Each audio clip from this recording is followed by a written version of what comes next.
Hi there, I'm Santi. And I'm Rachel. And no, this isn't a repeat. We are indeed back. You aren't watching Festival Politics for the 50th time. And we're back with a special project. This is the first of 4 shows that we will be doing as Futureproof. But what is Futureproof? We've put together a little explainer video to tell you a bit of what we've been up to and who we are.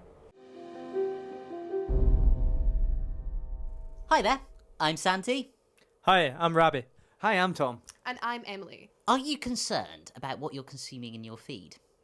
Has disinformation taken over your life? Well, good news! Futureproof is here to save the day. A youth-led newsroom working with the Scottish Youth Film Foundation to cover the Scottish Parliamentary Elections. We'll be looking at all things mis- and disinformation and everything affecting our generation's vote. Our team of young journalists come from across Scotland expressing a variety of views. We've all worked previously on the Festival of Politics held at the Scottish Parliament, and we're really excited to be part of this upcoming project. So each week we'll have a show made up of a mix of interviews, short films made by each of our members, Vox Pops, as well as helpful explainer videos. You can join us from April 8th and every Wednesday after at 6 p.m. for more. Excited to see you there. As well as the exciting content we've got coming up for you over the next few weeks, we have a variety of partners who will be helping us on our misinformation journey. Former newsreader John Mackay, one of Scotland's best-loved newsreaders, will be talking through the 5 W's of misinformation.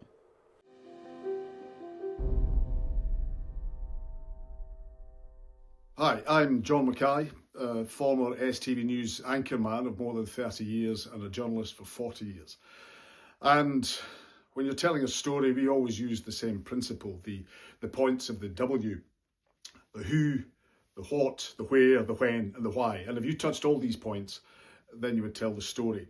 But we live in slightly different times, and so that probably has to be enhanced a wee bit, and you need to upgrade it. So here's what we suggest you do. Who? Who is behind this? What do I know about them? Can I trust them? Who benefits from this communication? Who might be affected if I share without thinking? What? What is the source? Is the evidence grounded, reliable? What do I know for sure? What is being shown? What's being left out? What might happen if I share without checking? The where. Where else are people talking about this? Where can I fact check this? Where can I find other perspectives? Where was it first published? When? When was this first published? When was this republished, and has it been altered? And why? Why has it been published or shared?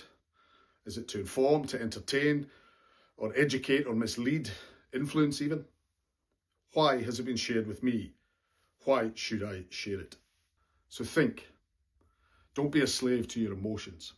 It's time for critical thinking. Misinformation is a term which you may have seen online or in your newsfeed. But what does it actually mean? Misinformation refers to the manipulation of a fact, claim, or piece of information in a way which isn't entirely truthful. Whilst misinformation is false by definition, the information being used to misinform is usually influenced by verifiable facts or events, albeit presented in a manner designed to be misleading. However, misinformation is not to be confused with disinformation. This refers to the act of spreading false information deliberately, rather than unintentionally. Why is understanding misinformation important? Well, simple. It's on the rise, and you might not even know it. The spreading of misinformation has severe implications on how much we can trust what we access online. In a recent survey of 11 to 25-year-olds conducted by Young Scot and the Scottish Youth Parliament, more than half of their respondents stated that it was difficult to determine if political news on social media was genuine or bogus. A worrying trend when approximately half of these respondents claimed that social media was one of their most used platforms for accessing news. So what's being done to combat misinformation? Well, thankfully, organisations like our partners at Full Fact have been founded to guide you through the darker, more devious crags of the internet. With their rigorous fact-checking processes and expertly produced social media explainers, you too can separate honest facts from heinous fiction. Us here at Futureproof will be on hand providing you with handy guides and tips throughout the coming weeks on how to take a stand against misinformation. Right, so what I find really interesting about that is that more than half of all young people in Scotland get their source of information on social media. It's an alarming statistic, but it's part of a worldwide issue. Data carried out by the Reuters Institute also found that the majority of people access their news via social media, or at least online sources. So it's not just a Scottish problem, and it's not even necessarily a young problem either. Yeah, not at all, but what worries me most is social media especially, it's kind of a synthetic place to begin with. So you always exaggerate your truth. You just like picture of spaghetti you've had for dinner. You always make it seem a lot nicer than it was. So what I worry about is that people, or we are trying to see misinformation on a site that is inauthentic to begin with. What do you feel about that? Well, it's very true. Social media is indeed widely criticised, and in many senses rightfully so, for its sort of artificial nature.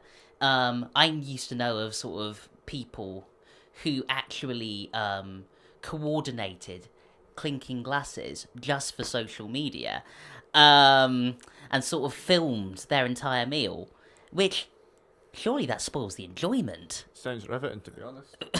Your kind of thing? Not at all. No. I figured not. But, no, I mean, in the case of news, the beauty is that in this country there are sort of regulatory bodies like Ofcom and IPSO who ensure that the media is held to account. I mean, obviously in sort of other countries like the US, it's a bit of a Wild West. Some news outlets act as sort of promotional material for political parties, for organisations, for companies even. So at least in this country, in the UK and Scotland, Scotland is in the UK, but in the UK and of course in Scotland generally, we do have an independent press that is held to account. Yeah, it's very complex. What isn't so complex is my disliking of things like TikTok. But anyway, I put my feelings aside when I made my short film Rage Bait, where I braved it as for an experiment. Enjoy. According to a 2024 study by Royal Holloway University, nearly half of all young people in the UK say they're dissatisfied with how democracy works. Surprising, really. You'd think 3 Prime Ministers in 4 years would inspire confidence. After all, nothing says stable government like a political system running on the same turnover rate as a McDonald's night shift. The thing with dissatisfaction though, it doesn't just sit quietly, it festers and it turns into a frustration. That frustration then turns to anger. The kind of anger that makes people scroll a little faster, share a little quicker and question a little less.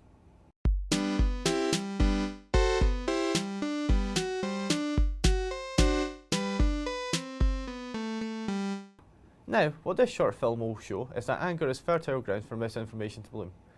A headline that confirms your worst fears? Share it. A post that blames the right targets? Believe it. A statistic with no source? Close enough. Before long, decisions are no longer made with reason, but with adrenaline. And in politics, this anger is incredibly useful. It could be nudged, stoked, redirected, weaponised. Not to inform people, but to move them, because an angry voter is predictable. And predictable voters are easy to steer, like sheep. If sheep also had Wi-Fi and a deep distrust of experts. How do we know we don't? But anyway, with this in mind, I ran a little experiment, creating a fresh TikTok account, no history, no preferences, no political leanings, a blank slate. Then a way to see how long it would take before the algorithm decided I needed to be informed, or more likely, enraged. It didn't take long. Within 5 minutes of creating the account, and after lingering for a few seconds too long in a particular party's video, my feed became full of nothing but reasons to be afraid for my very way of life being under attack. Here's some of the content it showed me. I rang the police last Wednesday. I said, what do asylum seekers really get? Good afternoon. If this offends you, good, keep scrolling. But if English people putting up English flags in English cities annoys you, then the problem isn't the flags, it's you. So here's a good example of content that could easily make me angry. There's a lot wrong with it. Firstly, they're talking about their English flag while showing the Union Jack, which either means Britishness is solely defined by English patriotism, or she is actually talking about the St George's Cross, but just couldn't be bothered to show it. St George, of course, being the patron saint of England, who was born in modern-day Turkey, but it's fine, we'll just file that under, we don't need to talk about it. Anyway, back to it. Ladies and gentlemen, I don't want them in our country. £300 a I can't tell you the number of people that have said to me in the course of the last couple of years, we don't recognise our town, we don't recognise our village. We go to the shops and we're surrounded by people speaking foreign. Renting in England. They didn't want you to look too close. Here's 7 of the regular Brits are moving abroad in Did you know that for around 200... So the 5 reasons that we are leaving the UK. 3 dangerous settings. by the year 2063, white Britons will be a minority in the United Kingdom. Now, here's an even better example. This is, of course, Matt Goodwin of Reform UK, delivering a speech at the European Parliament last year. Let's watch the rest of the video and break down the key structure after. Among the under 40s, that will happen as early as 2050. By the year 2079, people born outside of the United Kingdom and their immediate descendants will represent a majority in the entire United Kingdom. By 2100, the end of this century, 1 in 4 British adults and 1 in 3 British children, unless we change the current direction, will be following Islam. So, he spoke of demographic projections, presented them as somehow destiny if we follow our current course, and framed this destiny as an existential threat. Now, we've heard this before. In 1968, Enoch Powell declared in his infamous Rivers of Blood speech that immigration would lead to the black man having the whip hand over the white man. He predicted social collapse, racial conflict, and the Britain overwhelmed by the other. But even Powell wasn't the first one you could say it. Go back all the way to the 1930s, you'll find a pre-Peaky Blinders Oswald Mosley, leader of the British Union of Fascists, delivering speeches warning that immigrants and minorities were undermining the nation. A message wrapped in nationalism but driven by fear. Different decades, different speakers, same formula. Now, to be clear, emotions are part of how we make decisions. They always have been. We're humans, we feel things. Pride, hope, frustration, love, fear, and yes, anger. Especially the kind of anger you feel when you realise too late your shopping trolley has a dodgy wheel and you start drifting through Tesco like you've wandered accidentally into a Fast and Furious movie. But when this anger or fear become the only lens we look through, that's when we stop choosing and we start reacting. And that's the point. These videos I've shown you, none of these have been fact-checked by TikTok, probably because the algorithm doesn't wait for accuracy. It rewards immediacy. It rewards whatever will keep you scrolling like a little lab rat hitting a dopamine lever. Anger is fast, fear is fast, outrage is fast, critical thinking, that's what's slow. So seeing as social media is a system built on speed, slow loses. The algorithm knows what makes us angry. The question is whether we know what makes us think. That was Tom's film on rage bait online. Now, Tom, can I ask you, is there anything that particularly grinds your gears online? I'd say people leaving stupid comments on things online. More so my need not to answer them with something sarcastic. Well, you're in with luck because I've got a wee piece of rage bait here for you today. And it's called Hour Power Happy Hour. It's a little game I've got for you. One of the main sources of confusion for first-time voters in the Scottish elections is over the distinction between devolved powers and reserved powers. Devolved powers are those issues over which the Scottish Government and Scottish Parliament has the power to make legislation. Reserved powers belong to Westminster. Hence, when you're voting in the Scottish election, you're voting on devolved powers like housing and the environment, as opposed to when you're voting in the general election in the UK, when you're voting on issues like trade and defence. So what I'm going to do for you is I'm going to say to you 4 policy issues, and I want you just to tell me if you think they are reserved to the UK Parliament or devolved to the Scottish Parliament. Can you do that for me? After I've contained my excitement for the quiz, yeah. Yeah. I could see the suspense sort of starting in your ankles and working its way up, you know. Right. Number 1, policy issue. The legalisation of cannabis. Devolved? That is in fact reserved. I'm So, sorry. I failed the drug test. Yes, you did indeed. I'm sorry about that, Tom. We're gonna have to ask you to leave the show now. Number 2, air traffic control. Reserved. That is indeed reserved. You can stay on the show. Number 3, fracking. Dissolved. Devolved. It is devolved indeed. So common misconception. It's devolved, not dissolved. All onshore oil and gas is devolved to the Scottish government. And the final one is BBC Alapa. I know broadcast in UK, so I'm going to go with UK. It's actually a bit of a trick question. I'm sorry, I shouldn't have thrown that one in. It was a bit mean of me. So the BBC, which is based in London, oversees the entirety of BBC Alapa, but funding and programming goes back to the Scottish government. I'll pack my bags. Well, you got 2.5 out of 4, which is pretty good. And on that note, our correspondent Santiago has been on the streets of Edinburgh to see how the general public do. The Scottish Parliament has a variety of powers which are devolved to it, and it in fact has some of the most devolved powers of any of the 4 nations in the country. But does everybody know what they are? So which one of these powers do you think is devolved or reserved? Devolved meaning that Scotland gets to make decisions on it, or reserved meaning Keir Starmer makes decisions on it. So, benefits. What are the 2 options? UK, okay. Scotland. Agriculture. Is that UK or Scotland? I'll say UK. UK? UK. Could be. No, UK. Telecommunications. Scotland. How about environment? Scotland. Tourism. Scotland. Scotland. How about economic development? I'm not sure. Broadcasting. Scotland. Defence and national security. UK. Oh, right. And financial services. UK. How about housing? Scotland or UK?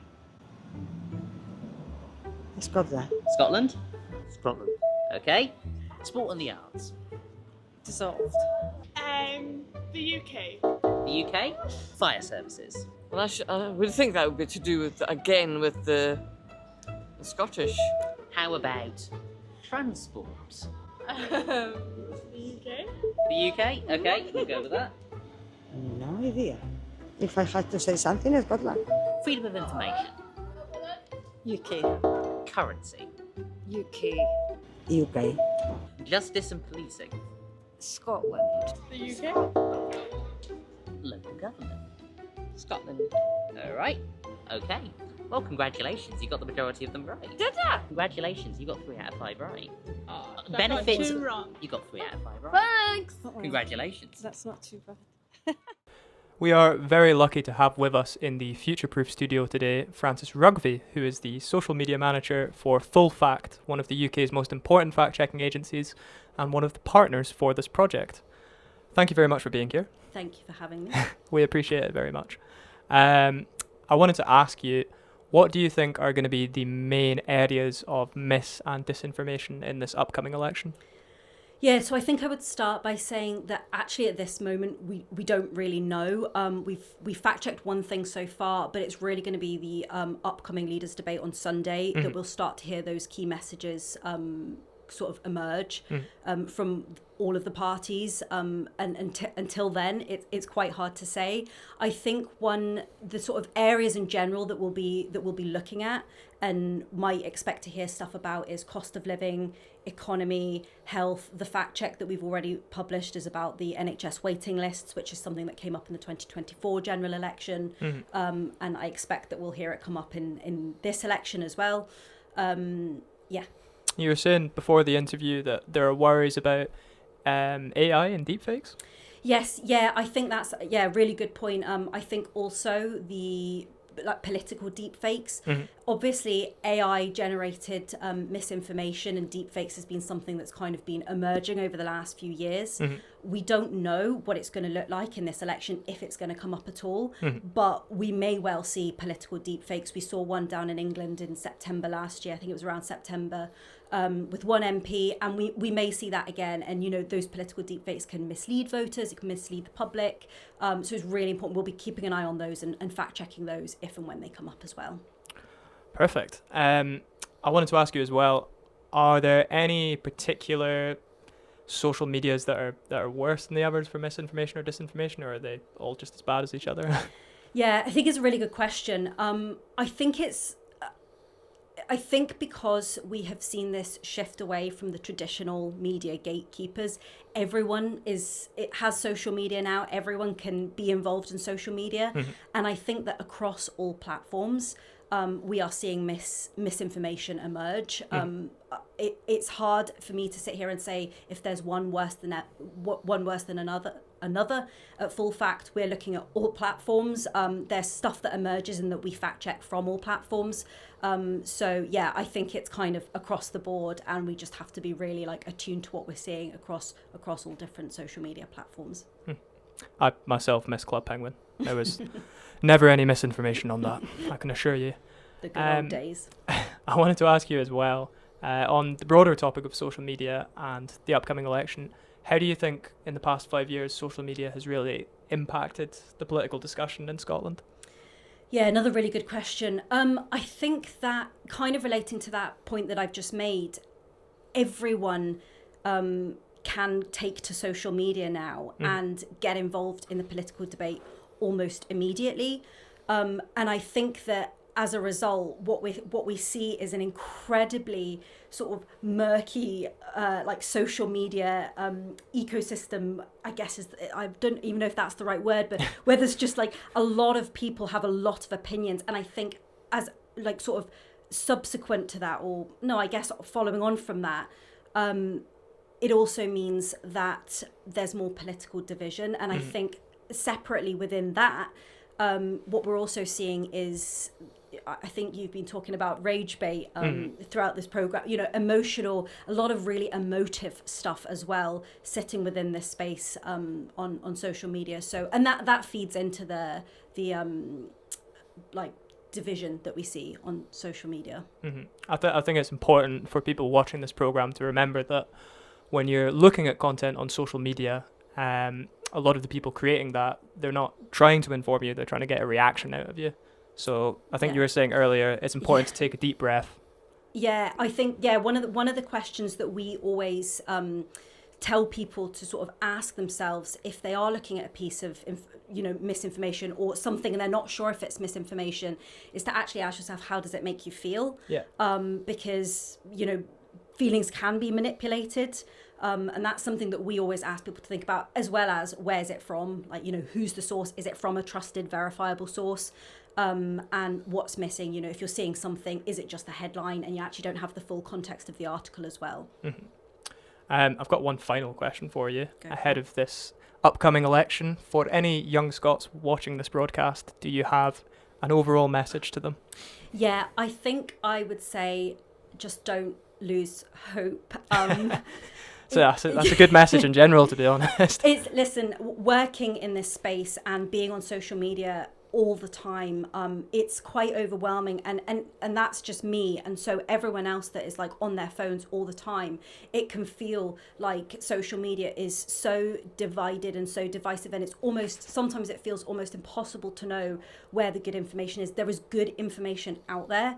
You just have to believe that it's out there. Look for it, look at those news sources, those reputable news sources. Look at those like web pages from the UK government that have the official statistics on them, and just chat like really believe that facts matter. Like, we still believe that facts really matter, and you just have to remember that, and you just have to know that there is good information out there, even if sometimes it doesn't feel like there is.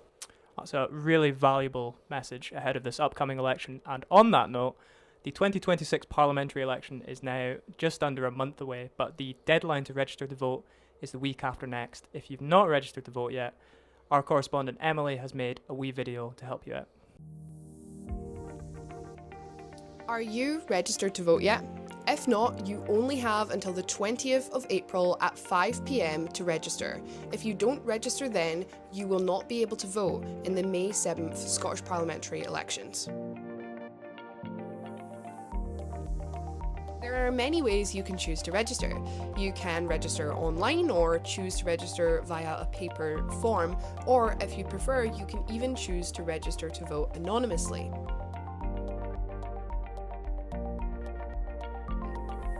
When you register, no matter what method you choose to do so, you'll need to provide basic information such as your full name, address, national insurance number, and other key details. You can still register to vote if you don't have a fixed or permanent address, which might apply to students, people in the armed forces, or homeless people. It's important to note that if your name, nationality, or address changes, you will have to register to vote again, even if you've already registered before. If you're unsure about where to start or have any confusion about registering to vote, you can get in touch with your local electoral register officer.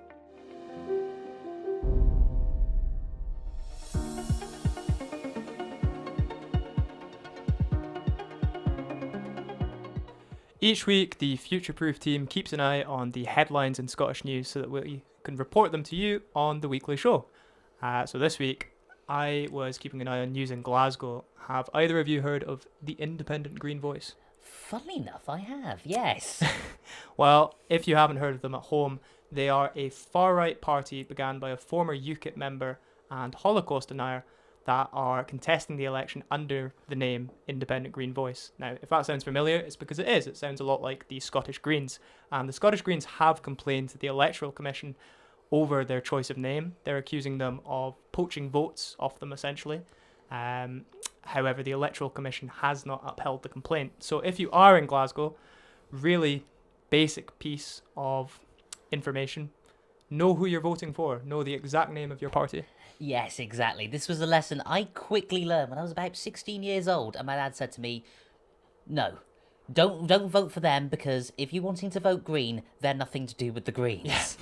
So, which leads me actually on to my next story, which is Scotland Focus. So, John Swinney has today responded to the Iran ceasefire. For those of you who aren't familiar, Donald Trump agreed to a set of 10 points which Iran set out in order to end the conflict on the Straits of Hormuz.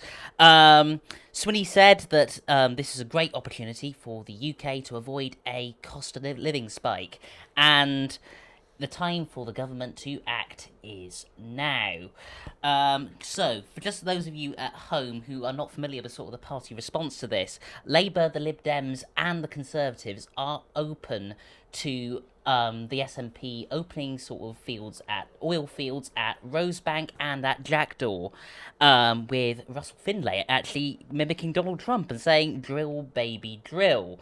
Meanwhile, Ross Greer, because of course the Greens are opposed to any form of sort of North Sea oil drilling. The Scottish Greens, not the Independent Green Voice. Yes, exactly. The Scottish Greens are opposed to any form of North Sea oil drilling and would prefer the First Minister to focus on the green energy we produce here, which, as it happens, is quite a lot. Now, of course, 15% of our energy does come from outside of the North Sea, but don't fear, because electricity is provided by our wind farms at Whiteley, and we also have hydroelectric power, so the lights won't be switching off anytime soon. That's a great story. Yeah. And as preparing for today's segment, I also was scanning through the news, looking at all the different stories, and I seen one that I thought was pretty interesting, especially to do with today's show. It's all about registering to vote and kind of making people a bit more aware. And the BBC did an article which said that 4.2 million people have been registered to vote for the Scottish Parliamentary Election as of December, which is lower than previous years. And I think that's very telling of people just don't feel like they're able to engage with what is going on. They also found that only 60% of 16 and 17-year-olds are registered, which it really is telling of there's more that can be done to reach those young voters, but just what I think that's why we're here. That's why we're here. Exactly. The information needs to get out there. But I think I would like to end it on a positive note. And meanwhile, we can see that the number of foreign nationals that are on the voting register is at a record high of 198,000, which I think just shows the increased diversity in Scotland and really gets a good perspective, and hopefully that we can have a parliament that is good for all of us. Yeah, I'd definitely sign up to that. Yeah. So that is all from us today. Thank you all so much for coming along and tuning in, and we hope to see you again next week. Futureproof has a webinar every Friday where we talk about the news of the week. If you would like to attend that, then visit futureproof2026.co.uk to find out more, or visit us on our socials. In the meantime, enjoy a sneak peek at what we've got lined up for you next week. Bye for now. I think every other risk we face in humanity is amplified or accelerated by bad information. It's extremely hard for us to solve climate crises or to engage in support of democracy or accountability, or to clean water systems or whatever. It's extremely hard to do that without clean information. And it's even more difficult when people with power are intentionally trying to corrupt the information that we're relying on. I also think there's a big misconception about the cost of net zero. And quite often there are financial figures associated with how much money it is costing for us to do the transition to green, more renewable sources of energy. But actually, what often gets lost in that conversation is that a huge amount of the cost associated with net zero is through things like upgrading our national grid. And actually, that needs to happen regardless of where the energy is coming from, whether that's coming from a wind turbine or whether that's coming from fossil fuels. There is a huge cost associated with just upgrading the system of how we all get our electricity.